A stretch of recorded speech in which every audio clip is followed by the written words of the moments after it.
Well, ano ba 'tong ginagawa mo, Mr. Duterte? Nagba-bluff ka ba? Well, siyempre, sabi nga ni Kong Arlene, di ka namin uurungan, no? Hindi tayo natatakot at sawang-sawa na ang taong bayan sa mga drama mo. Gusto niyang palabasin ng House ang umuurong sa investigasyon, gayong siya mismo ang patuloy na umiiwas sa tunay na accountability.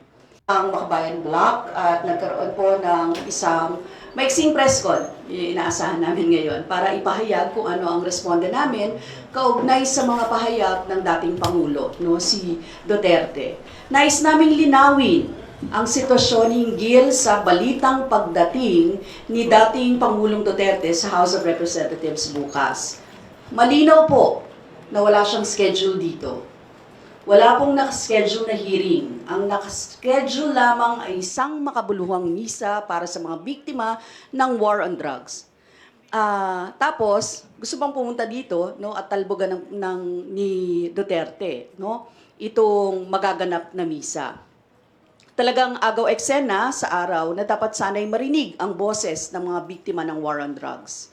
At malinaw na ginagawa lang na circus ni Duterte ang isang napakaseryosong investigasyon.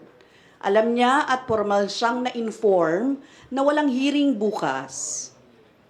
Ngunit nagbabalak pa rin siyang pumunta para magpapansin at manggulo. Isa na namang publicity stunt ito mula sa dating Pangulo, paulit-ulit ang ganitong style, umiiwas sa formal na proseso. Kasi kung maaalala ninyo, pinatawag namin ito noon pang Committee on Human Rights na pagdinig. Nakaharap yung mga biktima ng war on drugs, pero hindi siya dumating. Sa sunod na hearing, hindi siya dumating. Sa third hearing, hindi siya dumating. Nag-quadcom na, pinapatawag namin consistently, hindi siya dumarating. So, tapos ngayon, ganito po yung gusto, no? Gusto niyang paulit-ulit yung ganitong style, umiiwas sa formal process, nagpapakita sa media para kontrolin yung naratibo. Gusto niyang palabasin na ang House ang umuurong sa investigasyon, gayong siya mismo ang patuloy na umiiwas sa tunay na accountability. Hinihikayat natin si Duterte na respetuhin ang proseso. Dumalo siya sa tamang araw, sa tamang hearing at sagutin ang mga katanungan ng komite. Itigil yung mga publicity stunt at pagpapapansin sa media, pero kung magpupumilit siya, edi magharapan. No? Hindi namin siya uurungan sa Makabayan Block. Ayan. Okay? So, malinaw naman yung pinahayag ng Quadcom. Proseso po yung ginagawa natin dito sa House of Representatives. Nakita nyo kung gaano naman kaseryoso ang mga kasamahan natin dito sa House of Representatives, ang Quadcom, para po una-una mabigyan ng accountability ang sino man, mabigyan accountability ang mga sangkot sa mga pagpatay ng more than 20,000 to 30,000 na mga biktima ng EJK sa panahon ng peking war on drugs ni Mr. Duterte. Well, ano ba 'tong ginagawa mo, Mr. Duterte? Nagba-bluff ka ba? Well, siyempre, sabi nga ni Kong Arlene, di ka namin uurungan, no? Hindi tayo natatakot at sawang-sawa na ang taong bayan sa mga drama mo. At siyempre, ang ating itong mga antiques na mga pakana mo at ay hindi na yan kinakagat ng taong bayan. Malinaw na sa taong bayan ngayon na dapat ay managot ka na sa mga nangyari nung panahon ng nung war on drugs. Kagaya nga na sinabi ni Kong Arlene, ilang beses na pinapatawag. At ngayon, sinasabi pa niya na pupunta raw siya dito para pamadaliin ang proseso o pamadaliin ang mga hearings dito sa Quadcom. Kongresista ka ba? Nasa katungkulan ka pa rin ba? Well, dapat na harapin mo ngayon ang mga biktima ng EJK, extrajudicial killings. Doon nga sa isinamba kong kaso sa iyo, hindi ka nga dumating, di ba? Hindi ka nga dumating sa preliminary hearing. Tapos dito, nagmamayabang ka na pupunta ka bukas na wala namang hearing. Well, sige, harapin mo yung ating yung ating mga pamilya, yung pamilya ng mga ating mga kababayan na nabiktima ng war on drugs mo. So, yan lang na yung ating masasabi, no, at kami ay handang harapin siya, no, sa mga susunod na araw. Sila, lalo na bukas darating, hindi man naatras ang makabayan.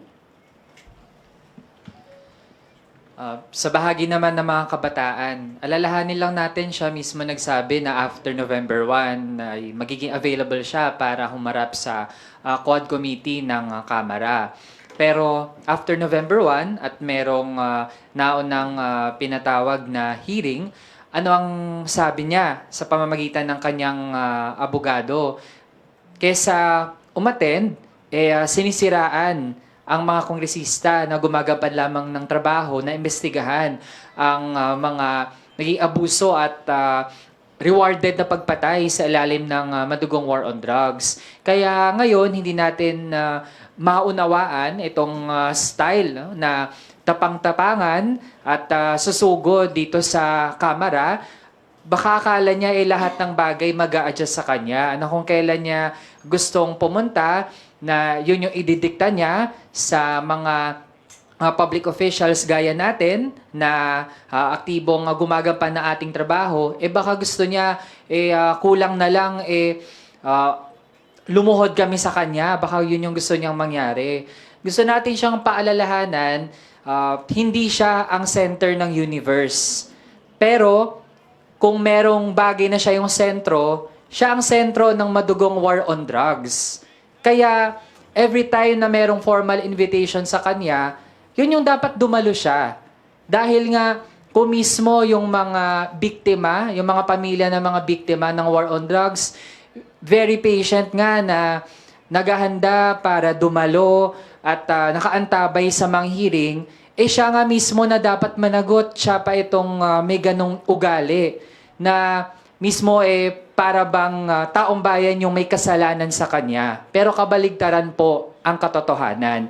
Siya yung mga merong dapat nasagutin ng mga tanong, lalo dun sa kanyang papel bilang yung pronouncements niya ay siyang pinagmulan ng mga ginawa ng pulis na pumatay para sa rewards na aabot hanggang milyones. Hindi lamang dun sa mga suspected na mga drug lord, pero maging mga abogado na mataas ang patong sa ulo para lamang na hindi magkaroon ng hustisya dun sa mga biktima nitong war on drugs. Yun lang po. Salamat. Question. Yes, question. Yes po. Good afternoon po. Ay, tama, good afternoon. Kasi sabi nga ni Secretary Panelo na parang he's ready to do a 10-day hearing, marathon hearing ng Quadcom. Ano masabi niyo po doon sa threat ni Panelo na mag-hold daw ng hearing ng 10 days? And of course, darating ang former president, not only si Panelo but also his supporters, his rabid fans. So, and of course, baka magharap-harap kayo doon. So, what can we expect doon sa inyong magiging harapan with his fans, bloggers, whatever? Sa bahagi natin, sa totoo lang, given ang naging performance ng mga mambabatas sa masinsing pag-iimbestiga, sa totoo lang kung mag-extend pa ng ilang araw, kaya naman natin yun. Ang tanong, si dating Pangulong Rodrigo Duterte, kaya ba niya? Actually, gusto natin ibalik sa kanya yung tanong. Kasi if we recall dun sa Senado, ano ba yung nangyari nung hindi na siya makasagot dun sa tanong ng isang senador? Siya mismo ay nanghingi ng suspension ng investigasyon para muna ay makapag-break siya dun sa intense na mga pagtatanong dahil kung siguro, kung hindi siya magmumura, konti lang naman talaga yung masasabi niya. Kahit na sa totoo, siya yung maraming dapat ipaliwanag. First of all, siguro linawin natin yung Mike. Yan, linawin natin si attorney niya, si Sal Panelo, no? Pero hindi naman siya si Duterte. So, dapat siguro marinig natin mismo kay Duterte, ano yung sinasabi niya? Kasi pwedeng, kung ano-ano sinasabi niya hindi natin alam kung alin doon yung totoo at hindi. So kailangan humarap siya, sabihin niya sa atin, sabihin niya sa taong bayan, pupunta siya. Kailan siya pupunta? Anong gagawin niya? 'Di ba? So yun yung ano. At hindi kami, gusto lang namin sabihin, no, na yung mga, sa Senado nga, nung humarap doon, meron din siyang mga supporters na nandun. Meron din siyang, but on the other hand, napakarami ng mga nagpunta doon na nagprotesta. So, ibig sabihin, ito, mga ano niya lang ito, mga minions niya ito. At nakahanda naman ang lahat. Kahit nga ang mga biktima ng war on drugs at biktima ng mga human rights violations, nakahandang sagutin siya. So, nakahandang humarap sa kanya. So, yun lang yung gusto kong sabihin na, no, hindi na bago na nagkaroon ng mga ganyan. Nandiyan yung supporters, etc., mga kung ano-ano. Kasi, at konti na lang yun sa totoo lang. Nung nakita naman namin, nung Senate hearing, konti yung kanyang mga kasamahan. Napaka namin nun, yung siguro, vloggers, no? Kaya naman ganyan. At saka trollers siguro. Pero yung actual na tao, hindi, konti lang. Talagang konti. Higit na konti kesa dun sa mga nagprotesta. Kaya kitang-kita natin dun yung mga programa ng time na yon, humarap naman yung mga nagsalita laban kay Duterte. Maayos ang proseso ng ating Kongreso, no, dito sa House of Representatives, kung paano magtanong. Nakita naman niya kung paano magtanong ang ating mga kasamahan dito, kung paano pinamunuan ng Quadcom itong mga iba't ibang mga House resolutions na ipinasa ng iba't ibang mga kongresista. At nakita niya yung proseso, no, kaya hindi niya pwedeng gawin dito yung pagiging bida-bida niya at pagiging brusko niya, no? At pumaloob siya doon sa doon sa aming rules. Na katulad din naman na ginagawa ng ating mga biktima ng mga kamag-anak ng mga biktima ng war on drugs. Ang hirap kaya na magsalita at ikwento, no, yung mga nangyari sa yung kamag-anakan, no? So mahirap itong ginagawa ng ating mga biktima, no, yung ating mga kamag-anak ng mga biktima ng EJK. Wala nang hihigit doon na sa sakripisyo na ginagawa ng ating mga biktima. Kaya so hinahawa namin siya, no, kung talagang ready siya by tomorrow, no? Ready rin kaming harapin siya tomorrow, yung ating yung makabayan, para iharap din at sagutin niya yung mga tanong ng ating mga kamag-anak ng mga biktima ng EJK. In fact, hindi pa kami tapos sa mga hearings. Yung EJK pa lang ng war on drugs, ng Peking war on drugs, yung pinag-uusapan. Hindi pa ito yung mga EJKs sa mga iba pang mga mamamayan. Yung mga EJK sa mga aktivista, yung mga ginawang pagpatay, no? Yung mga massacre na ginawa nung panahon ng kanyang administrasyon.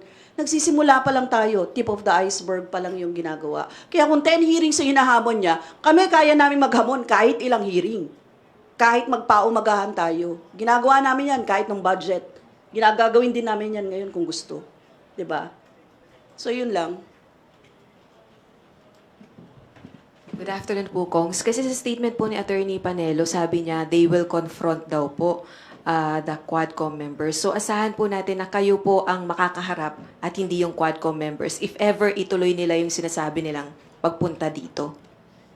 Yes, I think there will be a mass tomorrow. So siguro sa misa kasama yung mga biktima ng mga EJK, no, ng mga pamilya, dala nila yung kanilang mga magkakaroon ng misa. Yun naman ang makakaharap niya. Regular na po Kasama ba yung yung mga- misa na yun po, ma'am? Kasi last week may misa din before the Quadcom hearing. Yes, oo. Kasi 'di ba nung mga nakaraan, actually yun yung paraan ng healing sana, no, ng ating mga EJK war on drugs victims, ng Peking war on drug victims ng Duterte administration. They've been doing that kahit naman dati pa. Kasi yung nakuha lang nila na magkaroon or magsumbong sa pamamagitan ng pagkakaroon ng misa na nasasabi nila yung kanilang mga gustong sabihin at ipanawagan yung hustisya para sa mga biktima. Kaya naman ganon. Kaya naman meron silang paraan ng ganito na nagkakaroon ng misa at nagpapahayag ang mga biktima. Kaya kung seryoso pala si Mr. Duterte, no, sa November 21, yun yung tinakda ng Quadcom na hearing. Doon siya pumunta, no, well, doon niya ipakita, no, yung kanyang tapang sa harap ng mga miyembro ng Kongreso at sagutin niya yung mga tanong. Ma'am, anong oras po yung misa tomorrow? 9 a.m. 9 a.m. Oo. Opo. Baka doon ulit sa may ano, People's oo, Center. sa People's Center. Ma'am, klaruhin ko lang po, when you said kung magpupumilit siya, edi magharapan po, ano pong ibig Kami nandito, ang Makabayan Block ay nandito naman. So, pwede naman kaming magano, no? Gusto niya ba ng welcome? Ganon. Nandito po yung Makabayan, di sagutin niya yung mga tanong namin. Pwede naman ganon, di ba? Yung kung nasa 8 po si President Duterte tomorrow, lalabasin niyo po ba siya? Baka may rally yun. Oo. Pansundin po yung mga victims, families ng Makabayan Block? Kung bakit? Yes, I think so. Kasi ang mga victims at saka ang mga talagang sila, no? Humihingi sila ng hustisya. At alam nila na kung sakaling darating si Duterte, ay pupunta naman ang mga biktima. Talagang yan ang matagal nilang 'di ba? Yung magkaroon talaga ng hustisya at humarap sa kanila yung may pinaka-accountability ng gumawa, yung may krimen, no? Crime yun yung ginawa sa kanila na hindi nila na hinihingi pa rin nila hanggang ngayon yung hustisya, ilang taon na ang nakalilipas. Hindi naman po sila pinapunta dahil sinabing pupunta. Actually, naka-gear nga sila na pumunta kahit kung consistent nga silang pumupunta sa kahit saan para harapin sila 'di ba? So, kahit po nung pa lang, Committee on Human Rights pa lang na pagdinig, kung maaalala ko, pumupunta talaga sila dito. Kahit 5, kahit 6, kahit 7, kahit ilan yan. Basta pupunta sila at gusto nilang makita ang procedures palagi, ang proceedings palagi. Mas masipag pa nga sila, di ba? Nung pinatawag natin si Duterte, sabi hindi daw pwede kasi samantala si Tatay Bailon nga consistent siya. Ang ginagawa niya talaga, hanapin, saan pupunta kasi baka pumunta doon si Duterte, pupunta ako doon. Mga ganun yung kanilang lagi po yan, consistent yung mga yan na magtanong kung kailan, saan, paano. Dahil yun talaga ang kanilang panata, humingi ng hustisya sa nangyari sa kanilang kapamilya. Yun na lang ang magagawa nila, sabi nila. Ma'am, saka yung mood naman ng mga relatives ng EJK victims or drug war victims, hindi naman sila confrontational, right? I mean, not to the point na violent. Tama ba? I don't think so na violent sila, no? Humihingi sila ng hustisya, yung iba nga umiiyak nung time na basta maipahayag nila yung kanilang hindi natin sila masisisi kung talagang magsabi sila ng kanilang mga kasi wala pa nga ring hustisya hanggang ngayon so maaari talagang magkaroon ng mga pag-iyak, pagsigaw, pero yun nga biktima yun gagalangin mo din at respetuhin mo din kung ano yung nararamdaman nila. Ma'am, sorry, just to clarify, kasi meron din po kayong, kumbaga yung ibang mga biktima po, ina-assist niyo po, di ba? Yung mga galing sa mga probinsya, nakarating na ba? Or hindi pa naman dahil na-cancel yung hearing? Actually, yung sa mga request for kasi kailangan doon pang asikasuhin oo, halimbawa kung galing yan ng Davao, kailangang asikasuhin yung process or Cebu or ganyan. Ang nagagawa natin nung nakaraan, napapapunta natin sila dito beforehand. So parang weeks before nakakausap natin, inihahanda yung mga kailangan bago makarating dito. Tapos yung pagbalik din kasi, so magstay sila dito, wala rin naman silang mga kamag-anak, etc. So ang ginagawa natin kapag halimbawa, ang alam ko, ang Rise Up, kapag may activity dito sa Manila, merong coordination in Cebu, coordination in other parts of na merong mga victims, Negros, ganyan, para magkaroon ng mga simultaneous na mga activity. Pero yung papuntahin sila dito ngayon for now, kung walang wala pa, oo. Kaya masinsindi naman yung paghahanda ng Quadcom kung sino yung haharap na witnesses, kailangan ihanda sila talaga doon.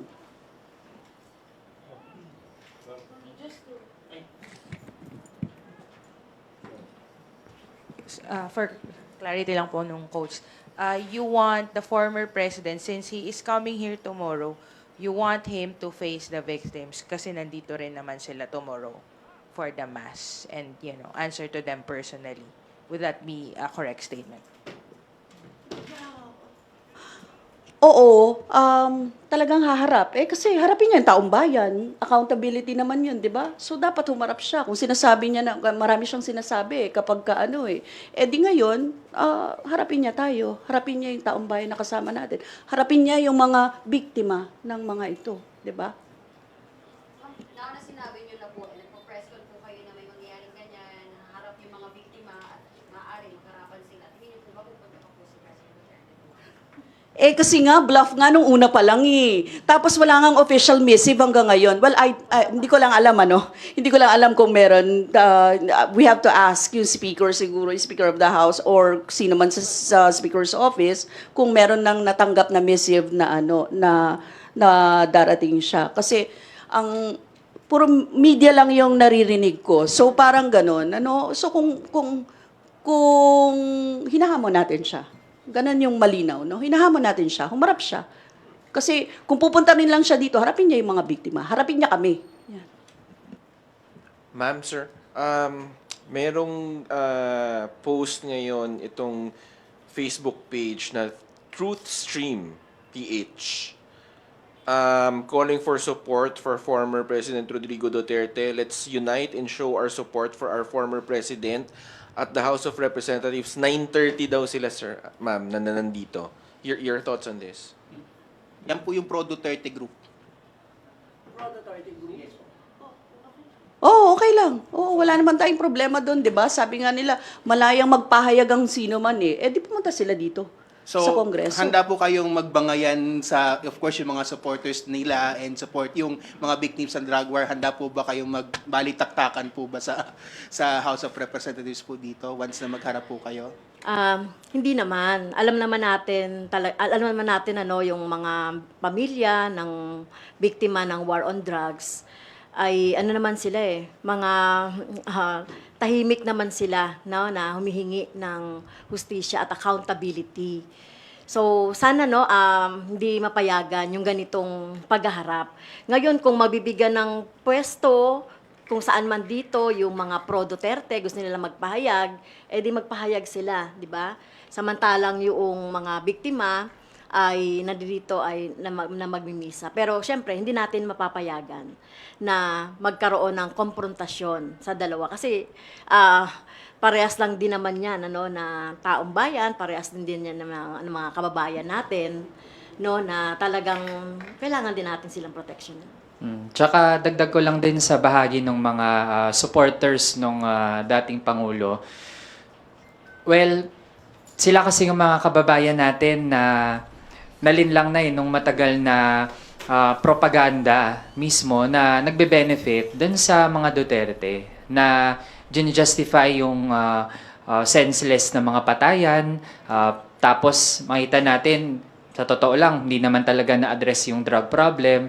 Kaya sa ngayon pa lang, dun sa mga nagsasabing magtitipon sila para suportahan yung dating Pangulo, umapila tayo sa kanila na dahil ang dami na rin naman nilang narinig mula dun sa kanilang sinusuportahan, pakinggan din nila yung mga biktima. Kasi yun, mga totoong tao na yun na maraming taon na nagdusa dahil sa pagkamatay, dun sa pagpatay sa kanilang mga kamag-anak, dahil lamang napagbintangan ng mga nanlaban di umano, kahit pala ay pinatay yung mga yun dahil sa reward.